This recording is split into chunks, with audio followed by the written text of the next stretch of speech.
All right, today's trail tips. Logs, roots. Which way will I crash? It's always maybe helpful to know. Now, if you're encountering logs or roots on the trail, the advice for both is to try to hit them as squared up as possible. And by squared up, what people mean is you're like a T to the obstacle. So you're going straight across it as you can, instead of the object being angled to you.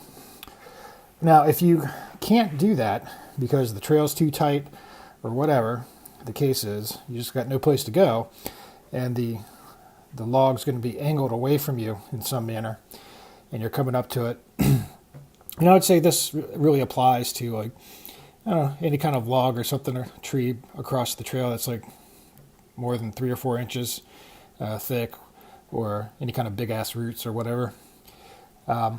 Either one of your tires can wash out when you go over one of these things at an angle. My personal experience has been that the rear tire will tend to wash out more easily, unless the object is very sharply angled away from you, and especially if it's wet. Now, wet roots or wet trees, they're super slippery. It's crazy how slippery they are. Even if it's not raining out, a root that other guys have gone across and they've torn the bark off, once the sap starts coming out, it's like ice, and it can throw you right down. It's amazing how fast it happens.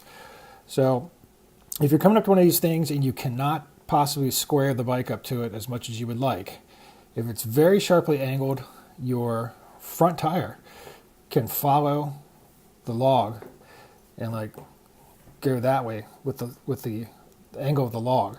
So you're coming along, woo, I hit it, oh, and your front tire just runs down the length of the log, and eventually you will go over on the side, usually away from the log, like that. So your front tire follows it and the bike falls over that way. I have not had it fall back towards me like that. I've like hit stuff, it started to follow the angle and go over like that. Now, again, that's only happened to me if it's been a very sharp angle. If it's not quite as sharp an angle, I find that the front tire usually goes over no problem, even if it's all slippery.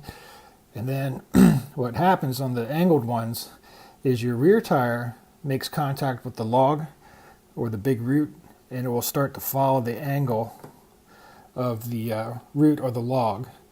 And you know, it could be angled away from you that way or angled away from you that way as far as which way the log's facing. So that's coming down the trail, it's angled away from me that side, or it could be angled away from me that way.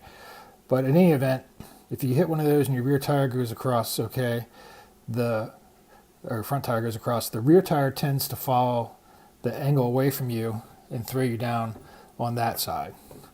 So if it's angled away from you that way, the angle is like on your right, you will probably crash on the left side of the bike.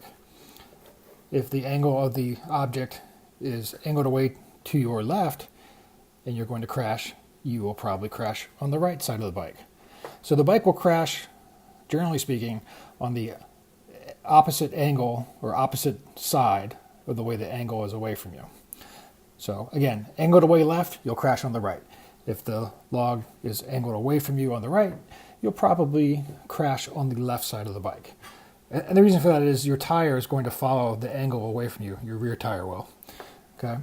Now, some things you can do to help prevent this is, like I said, square up to the obstacle. Be standing up. That always helps. When you go over these things, and this is not for the super hardcore enduro masters, this is for people who own KLR 650 hard enduro machines like this. When your rear tire makes contact with this, especially if it's wet, is do not give it a shit ton of throttle right at that moment, because that can throw that right that way or either direction if you're straight on it. That can be a problem. Or if your rear tire is up on the object and you give it a buttload of throttle and it's slick, that can just throw you right off either way. Okay? So you want to try to get enough momentum, if you can, to roll over it and get the bike to go over it without having to give it a ton of juice. Okay, if you're going to give it some juice, give it juice before the tire makes contact. Now, there are tons of videos on log crossing techniques where you run this right up to it, and as soon as the tire makes contact, then you give it the juice and go over and you bounce up on the skid plate and all that stuff. That's all fine. I mean, that's all legit stuff. I'm just talking for Joe Schmo. We're out riding trails, and we're trying not to like get thrown on our butts. You can get into all that more advanced stuff later, but just these basic things might keep you from crashing, which is what I'm trying to avoid. So do not gas it here or here. All right, try to hit it straight. And a little tip I just learned is if the log is on an angle like this, and you've got to go over it like that, before your rear tire makes contact with the log, just pull in your clutch and let your momentum carry you over. All right. So it's probably good to be aware of which side you might potentially crash on. And a couple of these very simple things for just kind of rolling over your run-of-the-mill logs or roots out on the trail. I've crashed like a bazillion times. I've been thrown left and right on these kind of things. So I'm going to start trying to pay a little more attention to that. I mean, I do try to hit them square on as much as I can, but I'm going to pay a little more attention to what I'm doing with the throttle when I'm going over these things and see how that goes.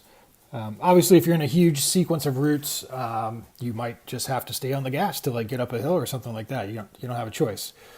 But try this out next time and see how it goes for you. Should help to reduce the washouts, especially with the rear tire, like following the angle of the log or something.